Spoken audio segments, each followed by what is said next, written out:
ఈరోజు అంటే రాజకీయాల్లో గెలుపోవటం అనేది సహజం.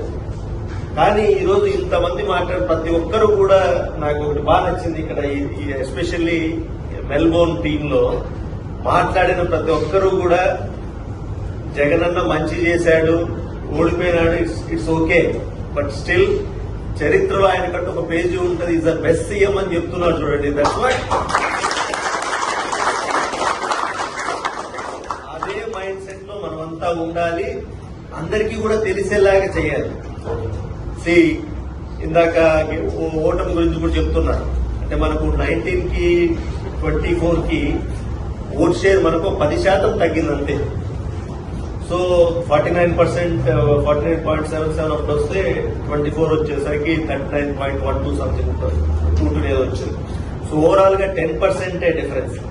ఆ 10% కూడా ఇందాక చెప్పినట్టుగా అంటే మనమే ఏం చేసామంటే జగనన్న అధికారంలోకి వచ్చిన తర్వాత అధికారం చేపట్టినంటే ప్రమాణ స్వీకారం చేసిన మొదటి రోజు నుంచే ఆయన రాదర్ దెన్ రూలర్ ఒక పీపుల్ సర్వెంట్ లాగా మారిపోయి అంటే ఒక ఐడియలిస్టిక్ లీడర్ అనేది కంటే ఇది స్టేట్స్ మ్యాన్ అని చాలా సందర్భాల్లో చెప్పాను.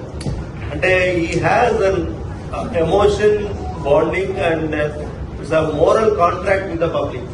ఏదో మోరల్ కాంట్రాక్ట్ అంటే అదేమి ఎలక్షన్ లో చెప్పింది చేయడం అనేది అది రాజకీయాలు ఎప్పుడు ఎవరు చెయ్యరు, దాని గురించి మాట్లాడరు కూడా. వన్స్ ఆ సీట్ లో కూర్చున్న తర్వాత అసలు మేనిఫెస్టో అనే పదాన్ని కూడా ఎవరు ఎత్తరు.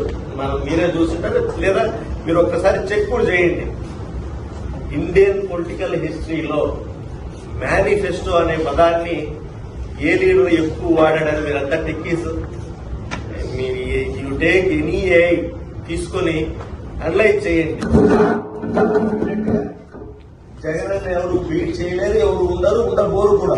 అంటే అంత మోరల్ కాంట్రాక్ట్. అంటే మనము ఒక మాట చెప్పాము, ప్రజలకు మాట ఇచ్చాము, ఆ మాట మీద నిలబడాలనే దాని మీద దేవన్ నుంచి చేశారు. కాబట్టే ఈరోజు అందరం కూడా అట్లీస్ట్ వీఆర్ ఓడిపోయినా సరే మనం మంచి చేశామనేది మనం చెప్పగలుగుతున్నాం. నిజంగానే ఈరోజు పల్లెటూరులోకి మనం ధైర్యంగా వెళ్ళగలుగుతున్నాం. ఈ రోజు కూడా ఇదే టీడీపీ వాళ్ళు ఈరోజు పల్లెల్లోకి వెళ్లే పరిస్థితి లేదు. పల్లెల్లోకి పోతే చొక్కాలు పట్టుకుంటారు జనాలు.